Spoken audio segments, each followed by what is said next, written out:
तस्करी भुटानी शरणार्थी प्रकरण मुद्दा थप 18 जना पीडितको जाहेरी लगतै दोस्रो चरणको अनुसन्धान गर्ने बाटोले सत्तारूढ दलको निष्कर्ष। गौरमा मारिने शहीद भए परिवारले क्षतिपूर्ति पाइसके, अब केही बाँकी छैन। सत्तारूढ गठबन्धनको आकस्मिक बैठकमा माधव कुमार नेपालको आक्रोश। सारोटा हत्याकाण्डको नायिकेले नै गौर हत्याकाण्डको विषय उठाएको राजेन्द्र पाण्डेको भनाइ। म विरुद्ध सञ्चार माध्यम प्रयोग गरियो, मन्त्री यादव। मुगु जीव दुर्घटनामा मृत्यु हुनेको संख्या 4 पुग्यो, मृतक र घाइतेको सबै शनाखत। सुन तस्करी प्रकरणमा मुछिएका कृष्णबहादुर महराबारे सत्तारूढ गठबन्धनमा छलफल। महरा पुत्र राहुलले सुन तस्करसँग फोन संवाद भएको स्वीकारे, तर तस्करीमा संलग्न नभएको जिकिर। ललित निवास जग्गा प्रकरणमा के हो लीलामणि पौडेलको संलग्नता? सुन तस्करी प्रकरण राज्यकै निकायबाट छानबिन गर्न नेपाली काङ्ग्रेसको निर्णय। विराटनगरको एउटा सफा गल्ली जहाँ टिकटक बनाउन युवा युवती झम्मिन्छन्। सर्वोच्चको फैसला। गठबन्धन सरकारको टाउको दुखाई। पूर्व प्रधानमन्त्रीहरूलाई जोगाउन बालुटारमा छलफल। लगातार परेको अविरल वर्षाका कारण कागखोला बाढीमा कागबेनीका 29 घर र 9 गोठमा पूर्ण रूपमा क्षति। दोलखा बिगु पहिरो बाबु छोरा दुबीको शव भेटियो। निर्माण व्यवसायहरूका माग सम्बोधन गर्न प्रधानमन्त्रीको निर्देशन। 6 सदस्यीय कार्यदल गठन। प्रधानमन्त्री प्रचण्ड र गृहमन्त्री नारायण काजीको राजीनामा माग्दै राष्ट्रिय युवा सङ्घ धनुषाले निकाल्यो राँकी जुलुस। ललित निवास प्रकरणमा सिआइबीले लियो पूर्व मुख्य सचिव पौडेलसँग बयान। के दिए त बयानमा? यस्तो जानकारी। सुन चाँदी व्यवसायको व्यवस्थापन गर्न विधेयकको मस्यौदा बनाउँदै सरकार। मलाई फसाउन खोजेको भन्दै गठबन्धनको दलमा रिसाई। यसरी माधव कुमार नेपाल। गौर घटनाको अनुसन्धान भनेको के हो भन्दै राजेन्द्र पाण्डेले प्रधानमन्त्रीलाई सोधे प्रश्न। सुन प्रकरणमा उच्च स्तरीय छानबिन आयोग गठन नगर्न मनस्थितिमा गठबन्धन के आफ्नै नेता जोगाउन थाले त प्रचण्डले? भारतको धौलीगङ्गा बाँध फेरि खोलिँदै सतर्कता अपनाउन आग्रह। सप्तकोशी नदीमा पानीको बहाव घट्दै खतरामुक्त। बाजुरामा खोलाले बगाउँदा एक महिलाको ज्यान गयो। आज यी प्रदेशमा मध्यमदेखि अधिक वर्षाको सम्भावना। भोटले गिजुलिएको नेपाली काङ्ग्रेस पार्टीभन्दा व्यक्ति हावी। सुन तस्करी प्रकरण छानबिन गर्न उच्च स्तरीय आयोग नबनाउने गठबन्धनको निष्कर्ष। नेकपा एमाले असोजभित्र सबै प्रदेशको अधिवेशन गरिसक्ने।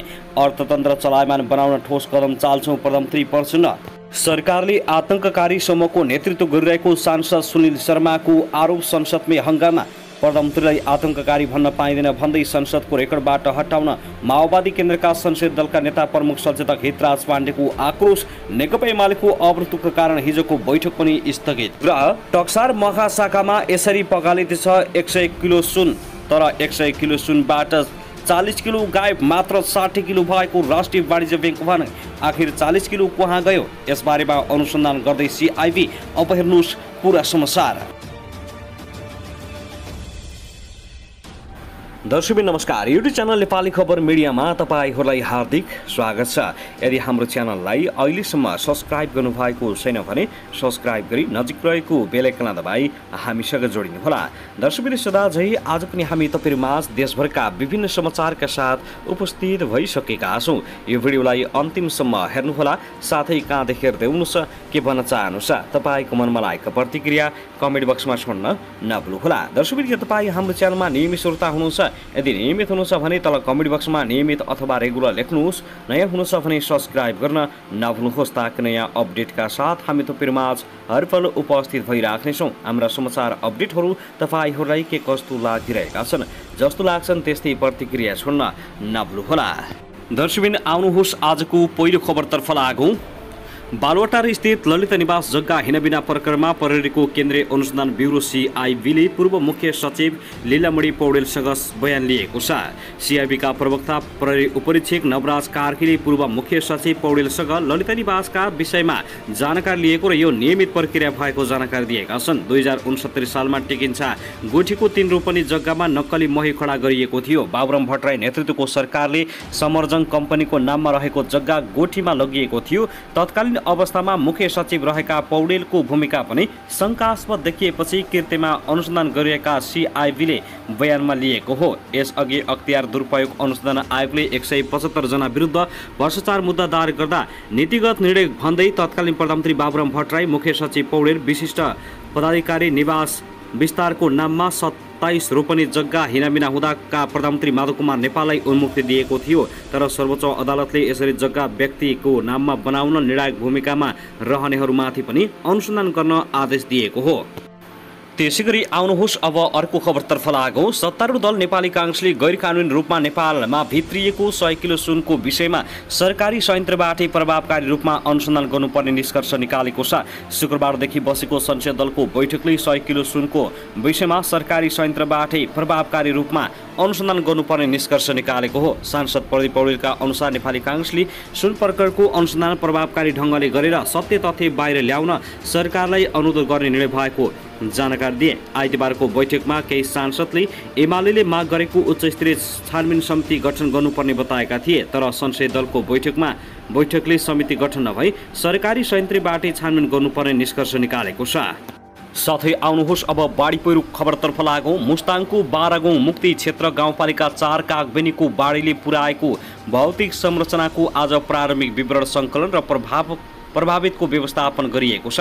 जिल्ला विपद व्यवस्थापन समिति, प्रशासन कार्यालय, सुरक्षा निकाय र गाउँपालिकाले आइतबार राति आएको बाढीले पुर्याएको भौतिक संरचनाको क्षति विवरण सङ्कलन र घरबास गुमाएकालाई सुरक्षित ठाउँमा व्यवस्थापन गरेका हुन्। गाउँपालिकाका अध्यक्ष रिङजिङ गुरुङले 29वटा घर र 9वटा गोठमा बाढीले पूर्ण रूपमा क्षति गरेको जानकारी दिएका छन्। गाउँपालिकाको केन्द्र र धार्मिक स्थल रहेको कागबेनी तिरी खोला थुनिएर कागखोलामा आएको बाढी आइतबार राति 8 बजेको समयमा बस्तीभित्र पसेको थियो। पूर्व सूचना पाएका कारण स्थानीय वासीहरूले भागेर ज्यान बचाए पनि ठूलो धनमालको नोक्सानी भएको अध्यक्ष गुरुङले बताएका छन्। गाउँको बीचभाग भएर बस्ने कागपङ्ने खोलामा का मान्छे र मोटरसाइकल वारपार गर्न बनाइएको 3वटा पक्के पुल, एउटा झोलङ्गे र एउटा काठको पुल ध्वस्त बनाएको छ। जोमसोम कोर्खा सडक अन्तर्गत का खोलामा निर्माणाधीन मोटरबल पुलको स्पाम बगाउँदा उपल्लो मुस्ताङको लोगेघर,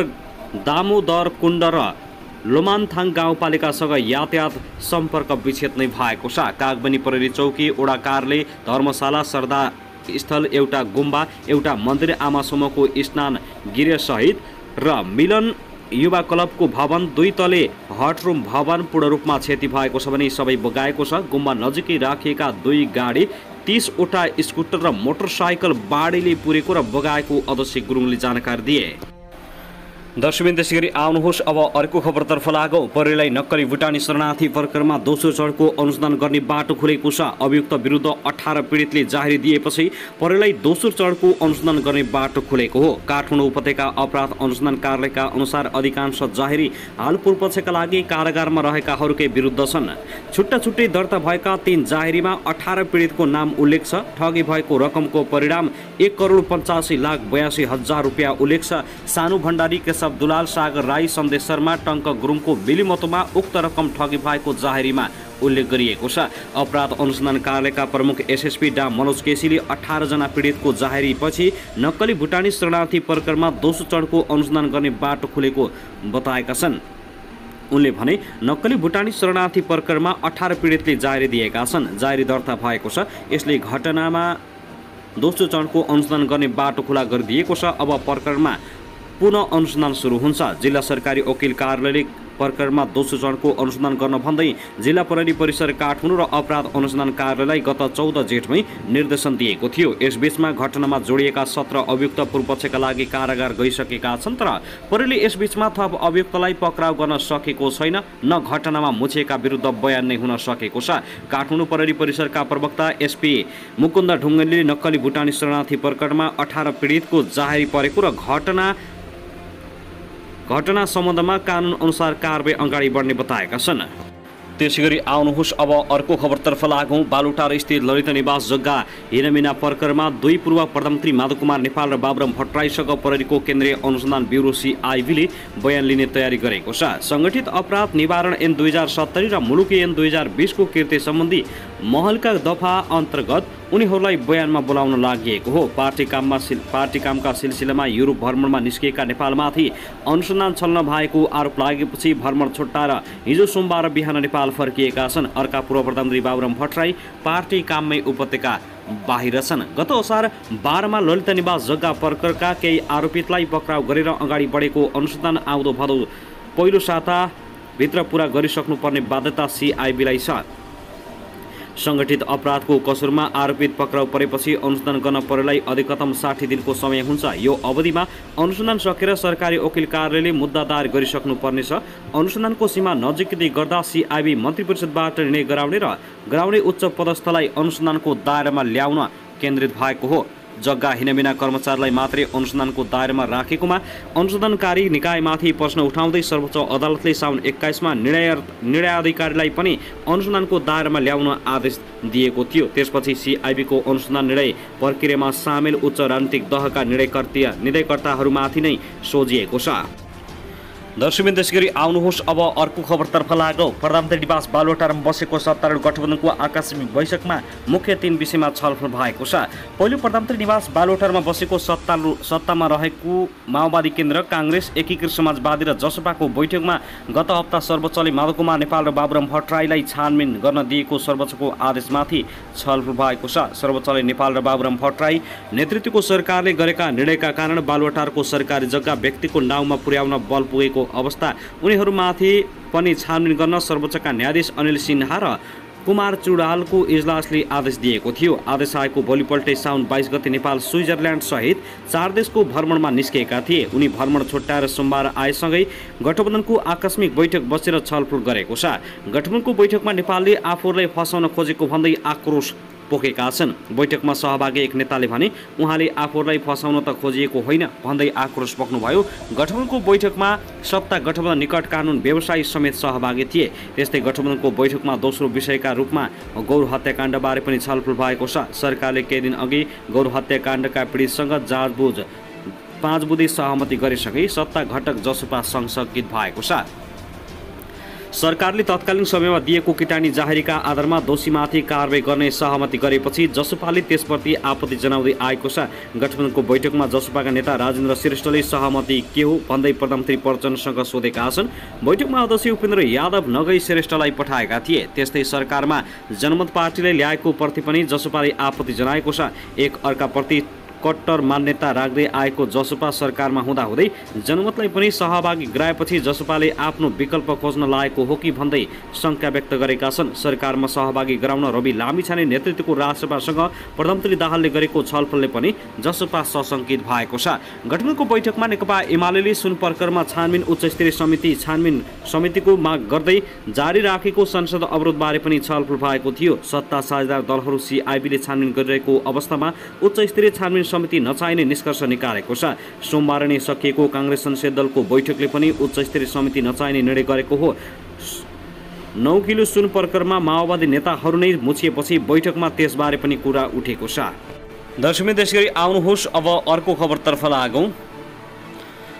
अगस्त 15 अर्थात् भारतको स्वतन्त्रता दिवस। आज मङ्गलबार भारतले 77औं स्वतन्त्रता दिवस मनाउँदैछ। स्वतन्त्रता दिवसको अवसरमा प्रधानमन्त्री नरेन्द्र मोदीले राजधानी नयाँ दिल्लीको लाल किल्लाबाट सम्बोधन गर्ने कार्यक्रम छ। स्वतन्त्रता दिवसको दिन सुरक्षा व्यवस्था समेत कडा पारिएको भारतीय सञ्चार माध्यमले जनाएका छन्। स्वतन्त्रता दिवसको अवसरमा लाल किल्लाबाट हुने सम्बोधन यसपालि मोदीको 10औं हो। पछिल्ला 10वटा स्वतन्त्रता दिवसमा उनी नै प्रधानमन्त्री छन्। सन् 2024 मा हुने लोकसभा चुनावको पूर्व सन्ध्यामा हुने प्रधानमन्त्री नरेन्द्र मोदीको सम्बोधनलाई चासोका साथ हेरिएको छ। आजको सम्बोधनमा मोदीले आफ्नो नेतृत्वमा हालसम्म भएका उपलब्धिको जानकारी र आगामी योजनाको घोषणा गर्न सक्ने अनुमान गरिएको छ। दर्शकबिन त्यसैगरी आउनुहोस् अब अर्को खबरतर्फ लागौँ। भारतको उत्तराखण्ड राज्यको पिथौरागढ जिल्ला स्थित छिरकिल्लामा रहेको धौलीगङ्गा जलविद्युत परियोजनाको बाँध फेरि खोलिनु भएको छ। बैतडीका प्रमुख जिल्ला अधिकारी सुरेश पन्थीका अनुसार साउन 32 गते बिहिबार बिहान 5 देखि बेलुकी 8 बजेसम्म धौलीगङ्गाको बाँधका ढोकाहरू खोलिने भएका हुन्। भारतीय प्रशासनले परियोजनाको सिल्ट सरसफाई गर्ने भन्दै नेपाली प्रशासनलाई जानकारी दिएको हो। बाँधका ढोका खोल्दा महाकाली नदीमा पानीको बहाव बढ्ने भन्दै प्रशासनले नदी किनारका बस्तीका नागरिकहरूलाई सतर्कता अपनाउन आग्रह गरेको छ। भारतले बर्खाको समयमा बेला बेला बाँधका ढोका खोल्दै आएको छ। यसअघि भारतले गएको असार 26 गते पहिलो पटक बाँधका ढोका खोलेको थियो भने साउन 6 गते दोस्रो पटक बाँधका ढोका खोलेको हो। यसअघि 2070 सालमा भारतले नेपालतिर कुनै जानकारी नदिई बाँधका ढोका खोल्दा दार्चुलामा अर्बौंको क्षति भएको थियो। पछिल्लो समय परियोजनाका ढोका खोल्दा नेपाली प्रशासनलाई पनि पूर्व जानकारी दिने गरेको छ। दर्शकबिन त्यसैगरी आउनुहोस् अब अर्को खबरतर्फ लागौँ। प्रधानमन्त्री पुष्पकमल दाहाल प्रचण्डले अनुसन्धानको क्रममा गलत गरेको भेटिए आफूलाई पनि पक्राउ गर्न प्रहरीलाई आग्रह गरेका छन्। सोमबार पार्टीको बागमती प्रदेश कमिटी बैठकमा बोल्दै नेकपा माओवादी केन्द्रका अध्यक्ष समेत रहेका प्रचण्डले अनुसन्धानको क्रममा गलत गरेको भेटिए आफूलाई पनि पक्राउ गर्न आग्रह गरेका हुन्। अनुसन्धान गर्दै जाँदा प्रचण्डलाई अनुसन्धानको बाटोमा गलत भेटिन्छ भने पक्राउ गर्दा हुन्छ। प्रधानमन्त्रीको भनाइ उद्धृत गर्दै माओवादी बागमती प्रदेश अध्यक्ष सरल सहयात्रीले भने सहयात्रीका अनुसार प्रचण्डले अवैध रूपमा सुन भित्रिएको प्रकरणमा पार्टी उपाध्यक्ष कृष्णबहादुर महरा संलग्न भएको पाइए कारबाही गर्न भनेको आग्रह गरे। त्यसगरी आउनुहोस् अब अर्को खबरतर्फ लागौँ। नेकपा एकीकृत समाजवादी पार्टीका अध्यक्ष माधव कुमार नेपाल आज स्वदेश फर्किँदैछन्। भदौ 1 गतेसम्मका लागि विदेशका कार्यक्रममा सहभागी हुन गएका अध्यक्ष नेपाल आफ्नो भ्रमण छुट्याएर आज स्वदेश फर्किन लागेका हुन्। सो पार्टीका उपमहासचिव गङ्गालाल तुलाधरका अनुसार अध्यक्ष नेपाल आज बिहान 10 बजे त्रिभुवन अन्तर्राष्ट्रिय विमानस्थलमा आइपुग्नेछन्। एक साता अघि स्विजरल्यान्ड लगायत युरोपमा आयोजित विभिन्न कार्यक्रममा सहभागी हुनका लागि गएका अध्यक्ष नेपाल ललित निवास प्रकरणमा छानबिनको दायरामा परेपछि अचानक स्वदेश फर्किने क्रममा रहेका हुन्। पूर्व निर्धारित कार्यक्रम अनुसार गत साउन 22 गते युरोप गए पनि त्यसको एक दिन अघि सर्वोच्च अदालतले पूर्व प्रधानमन्त्री नेपाल लगायत बाबुराम भट्टराईलाई पनि छानबिन गर्नुपर्ने बाटो खोलिदिएको थियो। सर्वोच्च अदालतले आदेश दिएको भोलिपल्ट स्वदेश गएपछि धेरैले फरार भएको भन्दै आलोचना गरेपछि अध्यक्ष नेपालले त्यसको प्रतिवाद गर्दै आएका थिए। युरोपबाटै उनले आफू निर्दोष भएको जनाउँदै नेपाल प्रहरीको केन्द्रीय अनुसन्धान ब्युरो CIB-लाई अनुसन्धानमा सहयोग गर्न जनाउँदै आएका छन् भने गत साउन 21 गते अदालतले ललित निवास प्रकरणमा पूर्व प्रधानमन्त्रीहरूमाथि अनुसन्धान गर्न आदेश दिएको छ। पूर्व प्रधानमन्त्री माधव कुमार नेपाल र बाबुराम भट्टराईलाई सर्वोच्च अदालतले अनुसन्धानको दायरामा ल्याउन आदेश दिए तापनि अहिलेसम्म उनीहरूमाथि सामान्य सोधपुछ समय हुन नसकेपछि सामाजिक सञ्जालमा विभिन्न खाले टिप्पणी अर्को खबरतर्फ लागौँ। प्रधानमन्त्री तथा नेकपा माओवादी केन्द्रका अध्यक्ष पुष्पकमल दाहाल प्रचण्डले सुन तस्करी प्रकरणको अनुसन्धानमा कुनै पनि प्रकारको सम्झौता नहुने प्रश्न पार्दै तथ्य र प्रमाणले भेटेसम्म कसैलाई पनि नछोड्ने प्रतिबद्धता जनाएका छन्। पार्टी पदाधिकारी बैठकलाई सम्बोधन गर्दै प्रधानमन्त्री प्रचण्डले सुनकाण्डमा संलग्न जोसुकै भए पनि नछोडिने स्पष्ट पारेका हुन्। उनले आफ्नै पार्टीका नेताहरूको नाम समेत यो प्रकरणमा जोडिएको तर्फ सङ्केत गर्दै कसुर गएकै हो भने जेल जानका लागि तयार भएर बस्न चेतावनी दिएका छन्। उनले भने विपक्षीलाई जेल झाल्ने आफ्नालाई बचाउने भन्ने होइन। सुन तस्करी प्रकरणले पार्टीको 3 महिने अभियान नै प्रभावित हुने खतरा बढेको भन्दै उनले विपक्षीहरूले यसलाई मुद्दा बनाइरहेको पनि स्पष्ट पारे। यसले अभियान बढाउन समस्या देखियो। प्रहरीले अनुसन्धान गर्दैछ, कोही संलग्न हुनु छ भने जेल जान तयार हुनुहोस्, प्रधानमन्त्रीले भने। सो अवसरमा पार्टीका नेता तथा गृहमन्त्री नारायणकाजी श्रेष्ठले फोन कलको आधारमा कारबाही गर्न नमिल्ने प्रश्न पार्दै थप प्रमाण नभेटिएको जनाएका छन्। उनले मिडियाले लेखेको भरमा पक्राउ गर्न नमिल्ने पनि प्रश्न पारेका छन्। त्यसैगरी आउनुहोस् अब अर्को खबरतर्फ लागौँ। नेकपा माओवादी केन्द्रका उपाध्यक्ष कृष्णबहादुर महराले सुन प्रकरणबारे CIB-मै पुगेर बयान दिन तयार रहेको बताएका छन्। आइतबार प्रधानमन्त्री निवास बालुवाटारमा बसेको माओवादी पदाधिकारी बैठकमा सुन प्रकरणमा महराले नाम जोडेर आएका समाचारबारे कुरा उठेपछि उनले आफू CIB-लाई बयान दिन तयार रहेको बताएका हुन्। उनले भने भ्रष्टाचार विरोधी पार्टीको अभियानमा मेरो पनि साथ छ। सुन प्रकरणमा मलाई अनावश्यक रूपमा जोडिएको छ। आवश्यक परे CIB-मा नै पुगेर बयान दिन तयार छु। बैठकमा माओवादी तथा नेकपा प्रधानमन्त्री तथा नेकपा माओवादी केन्द्रका अध्यक्ष पुष्पकमल दाहाल प्रचण्डले सुन भित्राउने समूहसँगको सम्बन्धबारे प्रश्न पार्न महरालाई आग्रह गरेका थिए। उनले सुन प्रकरणमा माओवादीका नामबाट जोडिएका सबैमाथि छानबिन हुने बताएको बैठकमा सहभागी नेताले बताएका छन्। कहिले कृष्णबहादुर महराजी जोडिएको भनेर समाचार आउँछ, कहिले त को नेता जोडिएको भनेर आउँछ। सबैलाई ल्याएर अनुसन्धान गर्ने सरकारको तयारी छ। दोषी भए जेल जान तयार हुनुहोस्, बैठकमा प्रचण्डले भनेका थिए। त्यसैगरी आउनुहोस् अब अर्को खबरतर्फ लागौँ। 17औं नेपाली काङ्ग्रेसले संसदीय दलको बैठक आज पनि बस्दैछ। बैठक बिहान 11 बजे बस्ने तय भएको छ। शुक्रबार र आज बसेको संसदीय दलको बैठकमा 50 जना सांसदहरूले धारणा राखेका छन्। बैठक आज सकिँदैछ। बैठकमा धेरै विषयमा कुरा उठेको र ती विषयहरूलाई समेटेर महत्त्वपूर्ण प्रस्ताव पारित गर्ने काङ्ग्रेस संसदीय दलका प्रमुख सचेतक रमेश लेखकले जानकारी दिए। काङ्ग्रेस संसदीय दलको बैठकमा सरकार बदल्ने, ढाल्ने वा अर्को बनाउने विषयमा कुनै पनि छलफल नभएको बताए भने आज महत्त्वपूर्ण छलफल हुनेछ।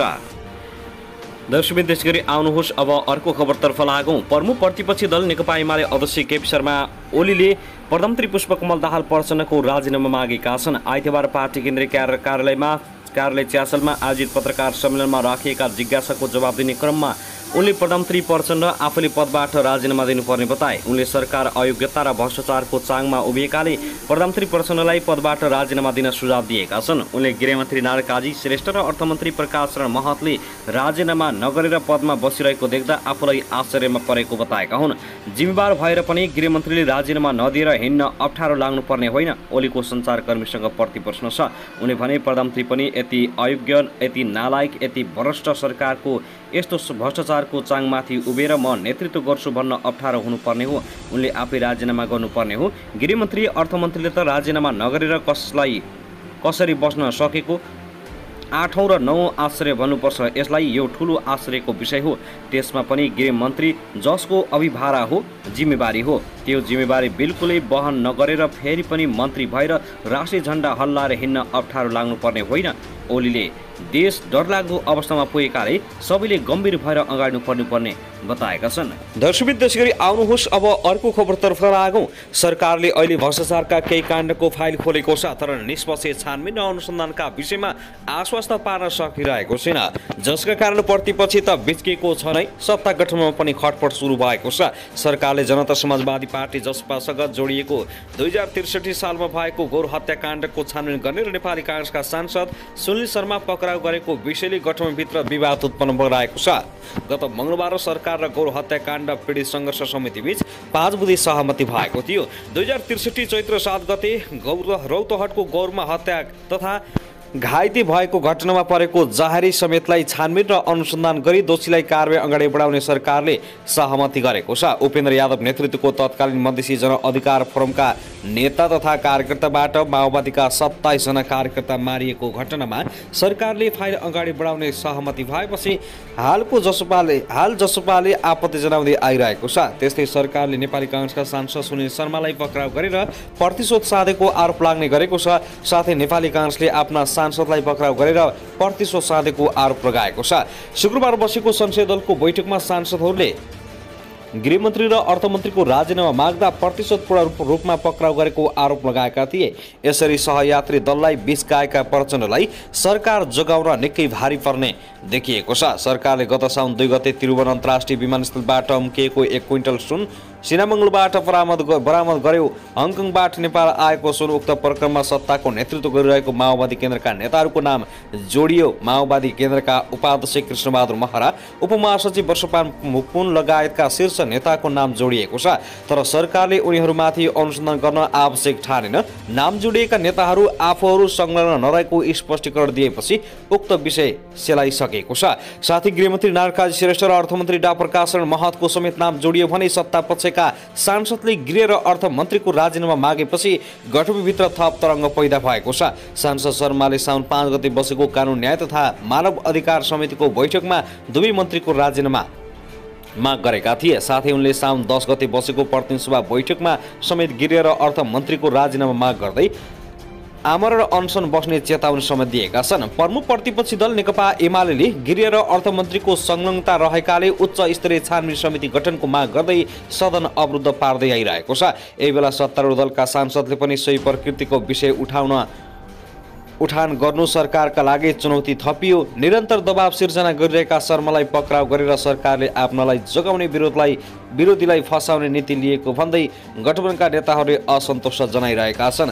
हिजोको काङ्ग्रेस बैठकमा समेत सांसदहरू अर्जुन नरसिंह केसी, डा आर्जु राणा देउबा, श्याम घिमिरे लगायतका सांसदहरूले माओवादी केन्द्रले आफूहरूमाथि प्रतिशोध साधिरहेको बताएका छन् भने सभापति देउबालाई सचेत समेत गराएका छन्। अब प्रचण्डसँग हात जोडेर हिँड्न नसकिने र प्रचण्डको टाङमुनि छिर्न नसकिने बताउँदै आएका छन्। दर्शकवृन्द, त्यसैगरी आउनुहोस् अब अर्को खबरतर्फ लागौँ। नेकपा एमालेका अध्यक्ष केपी शर्मा ओलीले सरकारले सुन तस्करीको विषयमा छानबिन समिति गठन गर्न माग गर्दा बोल्न नदिएको आरोप लगाएका छन्। हिजो शनिबार गुरु लुइटेल स्मृति प्रतिष्ठानको अन्तर्क्रिया कार्यक्रममा बोल्दै अध्यक्ष ओलीले संसदमा सुन तस्करीको विषयमा समिति गठन गर्न माग गर्दा सत्ता पक्षले अवरोध गरेको बताएका हुन्। सरकारले छानबिन गर्न मात्रै नदिएको होइन, सत्ता प्रतिपक्षले उठेर सुन तस्करीको छानबिन भन्ने बित्तिकै सत्ता पक्ष जुरुक्क उठेर हाउ हाउ गर्छ।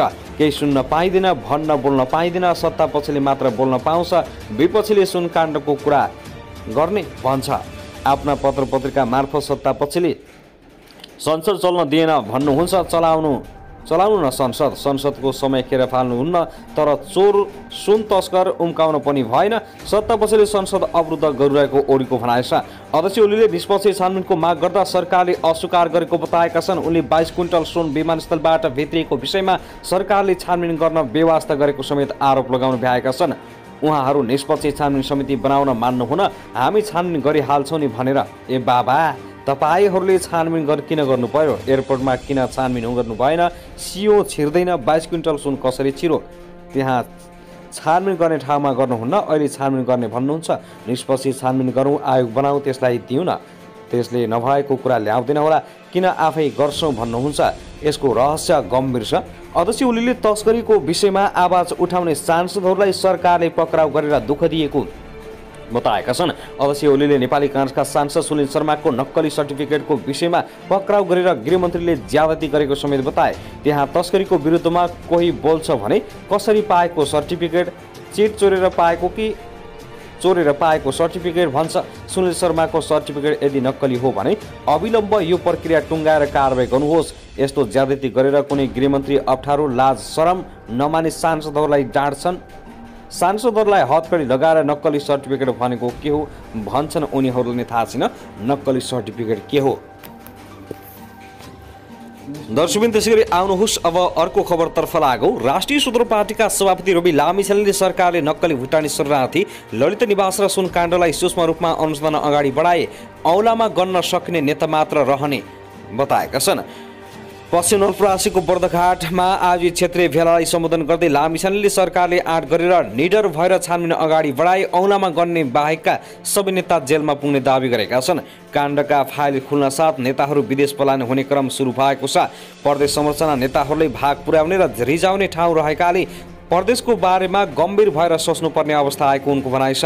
पार्टीप्रति आएका सबै अभिव्यक्ति र धारणाको बारेमा आफू जानकार रहेको बताउँदै लामिछानेले भने, हाम्रो पार्टीलाई आलोचित बनाउन विभिन्न अभिव्यक्ति र धारणा आएका छन्, तर हामी यसको जवाब फर्काउने पक्षमा छैनौँ। हामी पुराना पार्टी जस्तै एक अर्कामा आरोप प्रत्यारोप गर्ने नभई परिणाम दिने गरी काम गरिरहेका छौँ। महिलाहरूले सार्वजनिक यातायातका क्षेत्रमा भोगेका समस्यालाई बुझेर चितवनमा ब्लू बस सुरु गरेकाले बिस्तारै देशभर सेवा विस्तार गरिने लामिछानेको भनाइ छ। पद र लाभका लागि राजसभामा कोही आएको भए त्यस्तालाई पार्टीमा कुनै पनि ठाउँ नभएको बताएका छन्। देश बनाउनका लागि आए ठिक छ, नत्र भोलि पार्टी सरकारमा जाँदा लाभ लिन सकिएला, चुनावमा टिकट पाएर जितौँला, ठेक्कापट्टा हात पारौँला भन्ने भए त्यो पुरा हुनेवाला छैन, नसोचे हुन्छ। जब नागरिकका असल नेता छान्ने क्षमता हुन्छ तब मात्रै देशको विकासले गति लिने बताउँदै लामिछानेले नेता छनौट गर्दा आश्वासन र प्रलोभनमा नपरी निर्धक्क असल नेता छनौट गर्न नागरिकलाई आग्रह गरेका छन्। दर्शकबिन, त्यसैगरी आउनुहोस् अब अर्को खबरतर्फ लागौँ। कञ्चनपुरमा एक वडा अध्यक्षलाई निर्घात रूपमा कुटपिट भएको छ। हिजो शनिबार जिल्लाको भीमदत्त नगरपालिका 18 का वडा अध्यक्ष वीरेन्द्र देवकोटा माथि निर्घात रूपमा कुटपिट भएको हो। जिल्ला प्रहरी कार्यालय कञ्चनपुरका प्रमुख एसपी कमल थापाले राष्ट्रिय युवा सङ्घ नेपालको आन्तरिक गिचलोका कारण देवकोटा माथि कुटपिट भएको जानकारी दिए। उनका अनुसार युवा सङ्घको जिल्ला अधिवेशनमा लफडा भएपछि कुटपिट भएको हो। कुटिएका देवकोटाको टाउकोमा चोट लागेको बताइएको छ। एसपी थापाले अहिले देवकोटाको पछिबाट 8 जना विरुद्ध उजुरी आएको र उनीहरूको खोजी सुरु गरिएको बताए।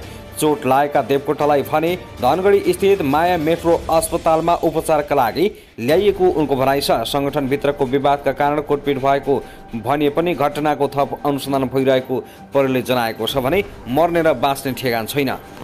दर्शकबिन, त्यसैगरी आउनुहोस् अब अर्को खबरतर्फ लागौँ। 14 वर्षीय बालिकालाई जबरजस्ती करणे गरेको अभियोगमा घोराई उपमहानगरपालिका 3 गैर खुट्टी बस्ने 23 वर्षीय माधव गुरुङलाई शुक्रबार दिउँसो प्रहरीले पक्राउ गरेको छ। गुरुङले ती बालिकालाई साउन 5 गते ललाई फकाई पीडितकै कोठामा जबरजस्ती करणे गरेको भन्ने उजुरीको आधारमा जिल्ला प्रहरी कार्यालय दाङबाट खटिएको प्रहरीले उनलाई पक्राउ गरेको हो। उक्त घटनाबारे अनुसन्धान भइरहेको प्रहरीले जनाएको छ।